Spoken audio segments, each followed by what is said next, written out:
Mon podcast IMO.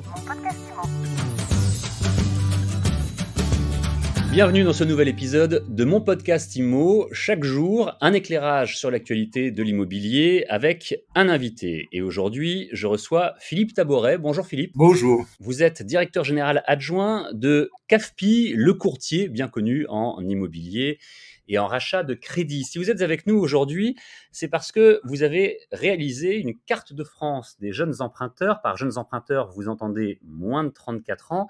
Et vous avez effectué avec l'IFOP une étude sur les primo-accédants, une étude régionale, d'où l'idée de la carte de France. Quels sont les principaux enseignements qu'on peut en tirer ? Est-ce qu'il y a beaucoup de variations par région ? Oui, c'est ce qui apparaît sur cette carte. Alors on va en donner les détails pour préciser l'enquête que nous avons menée. En fait, effectivement, on avait mené une enquête sur tous les primo-accédants par l'IFOP, et cette enquête, donc en fait, les primo-accédants n'ont pas d'âge, ils peuvent être âgés comme jeunes, et on a raisonné sur les tranches d'âge, et on s'est aperçu que pour les moins de 34 ans dans cette étude IFOP, on avait une appétence pour l'immobilier, devenir propriétaire de sa résidence principale ou investir quand on n'avait pas les moyens de l'acheter, qui était très très importante, puisque 67% d'entre eux nous répondaient qu'ils voulaient investir dans l'immobilier, et que quand ils avaient réussi à faire un peu d'épargne pendant ce confinement, pendant cette pandémie, eh bien ils destinaient cette épargne à l'immobilier, soit de la rénovation, soit effectivement de l'achat.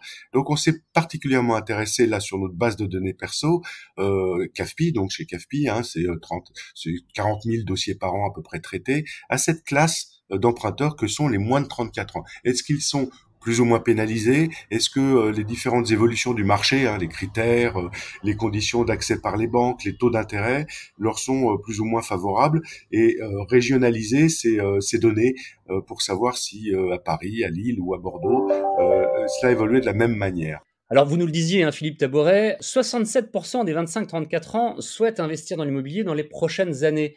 Naïvement, on aurait pu imaginer que l'immobilier n'était plus quelque chose qui attirait vraiment les jeunes, alors qu'apparemment si, c'est toujours quelque chose de rassurant. Oui, puisqu'on voit bien que la tranche d'âge des emprunteurs baisse chaque année. Alors on gagne quelques mois chaque année, mais on voit bien que ça se rajeunit. Et quand on interroge ces jeunes, en définitive, c'est peut-être les plus inquiets de l'avenir, tout simplement. Ils se disent que aujourd'hui, louer ou acheter, vaut mieux acheter. La pierre, c'est sûr. Quoi qu'il en soit, nos parents se sont peut-être enrichis grâce à l'immobilier, justement, et ils ont envie de rééditer cette idée. Et puis, ils sont de plus en plus cocooning. Moi-même, j'ai des jeunes de ces âges-là, qui sont entre 25 et 30 ans, chez moi, des enfants. J'en ai 3, et ils ont vraiment cette démarche en se disant acheter mon appartement ou ma maison, si j'ai les moyens, me permettra d'être plus sûr pour mon avenir, de mettre de l'argent de côté un peu par obligation à travers le remboursement du crédit, et puis de pouvoir recevoir mes amis, d'être bien, d'être en sécurité. Alors, venons-en au côté régional, puisque c'est une carte de France que vous avez pu dresser avec toutes ces données, une carte de France des jeunes emprunteurs, donc je rappelle, de moins de 34 ans. On va pas avoir le temps aujourd'hui de tout détailler, de regarder région par région. Mais si on regarde les principaux enseignements qu'on peut en tirer, quelles sont les régions où on va plus dans le neuf, plus dans l'ancien, quelles sont les régions où on est plus prêt à emprunter que d'autres? Déjà, on parle des moins de 34 ans, donc on a essayé de savoir dans quelle région ils étaient les plus jeunes, ces emprunteurs. Eh bien, c'est sur la Bretagne. Alors peut-être le côté conservateur de la Bretagne, puisqu'ils sont plus de 51% des primo-accédants à avoir moins de 34 ans en Bretagne. Alors, bien évidemment, on va assez facilement comprendre que dans d'autres régions, comme l'Île-de-France, où les prix sont très élevés, ils sont un peu plus vieux, ils ont besoin d'attendre un petit peu d'épargner, ou peut-être de progresser dans leur carrière pour pouvoir devenir propriétaire. Et on s'aperçoit qu'en Île-de-France, bien évidemment, ils tombent largement dans ces statistiques. Ça, c'est le premier enseignement sur l'âge. Après, on a aussi des disparités sur l'épargne, puisque le taux d'apport moyen va énormément varier d'une région à une autre. Alors il y a aussi la tolérance des banques, peut-être, qui financent avec moins d'épargne sur certaines régions, mais parce que socialement et localement, bien évidemment, il y a peut-être des revenus plus faibles, donc moins la capacité d'épargner. Et pour ce point-là, c'est la Bourgogne-Franche-Comté qui a un taux d'apport minimum avec 5% d'apport moyen sur les dossiers que nous avons financés. On parle bien évidemment de dossiers financés. Et si on regarde la région des Hauts-de-France, par exemple, c'est là où on a des jeunes qui s'endettent le moins longtemps. Oui, le moins longtemps. On est plus prudent apparemment dans la région lilloise. On va chercher la durée la plus courte, même si cette durée reste longue, puisqu'on est vraiment sur cette classe d'emprunteurs qui a le besoin d'un maximum de durée pour emprunter le maximum de capital et donc répondre aux besoins du marché, la tension des prix, mais aussi peut-être parce que les prix sont un peu plus faibles en Île-de-France que dans d'autres régions, mieux maîtrisés. La durée moyenne est de 275 mois pour cette classe d'emprunteurs. Et alors, j'en viens à ma question sur la différence entre immobilier neuf ou ancien ou récent. Je ne sais pas si vous avez fait la différence sur les trois ou si vous regardez entre l'ancien et le neuf.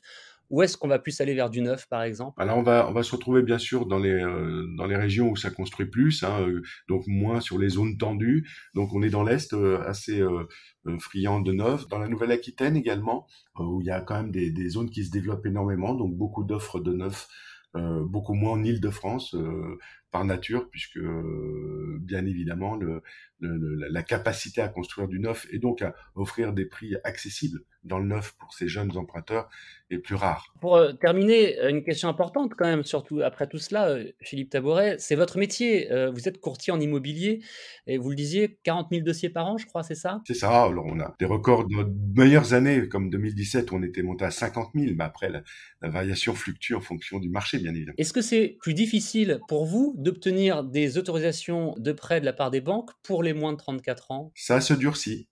Ça se durcit. Ça s'est beaucoup durci l'année dernière, hein, vous savez, avec les critères HCSF. Donc, ces fameux critères Banque de France qui durcissaient les conditions. On a raccourci les durées et ces emprunteurs jeunes empruntaient souvent sur 30 ans. Maintenant, on est limité dans l'ancien à 25, plus 2 ans dans le neuf quand il s'agit de paiements fractionnés, hein, période d'anticipation de la construction. Mais pour autant, en ce début d'année, on a retrouvé comme une forte présence de ces primo-accédants, même les plus jeunes, puisqu'on est remonté dans nos statistiques chez CAFPI sur des scores. On fait 66% là en ce mois de mai, dernier mois de mai, 66% de notre activité sur du primo-accédant. Et les jeunes sont encore fortement présents dans cette catégorie, les moins de 34 ans, alors que d'habitude on est plutôt aux alentours de 60%. Donc il y a un retour de cette clientèle. Ce que je crains, c'est plus l'avenir, puisque les conditions risquent de se durcir, une augmentation des taux qu'on pourrait prévoir d'ici la fin de l'année, peut-être des banques qui vont être un peu plus difficiles sur la fin de l'année, hein, le dernier quadrimestre. Pour plein de raisons, hein, ils produisent beaucoup en ce début d'année, pourraient ralentir un peu la production. Et bien évidemment, dans ces cas-là, ce sont ces catégories qui sont le moins financées, puisque moins d'apports, durée plus longue, moins de revenus, moins de stabilité d'emploi. C'est logique, ce sont des jeunes. Qu'est-ce que vous pouvez conseiller pour terminer du coup? D'attendre un petit peu quelques années de plus, d'acheter quelque chose de un petit peu plus raisonnable dans un premier temps pour faire un second achat un peu plus tard? Quelles sont, heu, quelles sont vos recommandations? Ouais, toutes ces idées sont bonnes. Il n'y a pas de solution généralisée qui serait la même règle pour tout le monde. Nous, on étudie vraiment chaque cas particulier. Pour certains, il suffirait peut-être de les aider à trouver des aides de financement pour constituer un peu plus d'apport, par exemple, hein, ou on les aide à convaincre la famille, par exemple, à mettre la main à la poche pour aider ces jeunes à accéder à la propriété, des parents, de la famille, la relation.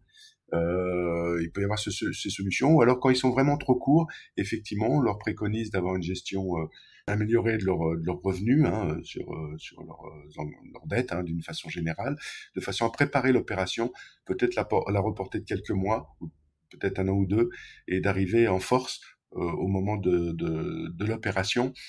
Mais je rappelle toujours qu'un projet est un projet, hein. On me dit toujours, est-ce qu'il est temps d'acheter? Est-ce que c'est le bon moment d'acheter? Oui, parce que les taux sont très bas.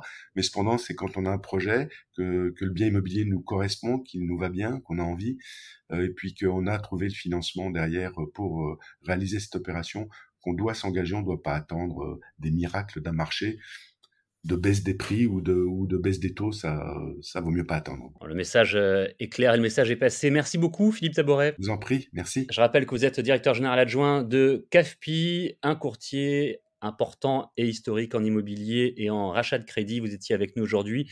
Vous répondiez aux questions de mon podcast IMO suite à l'étude que vous avez menée avec l'IFOP sur les primo-accidents et la carte de France des jeunes emprunteurs, donc de moins de 34 ans, que vous avez pu dresser. On retrouve plus d'informations évidemment sur votre site cafpi.fr. Et on se retrouve demain pour un nouvel épisode de mon podcast IMO.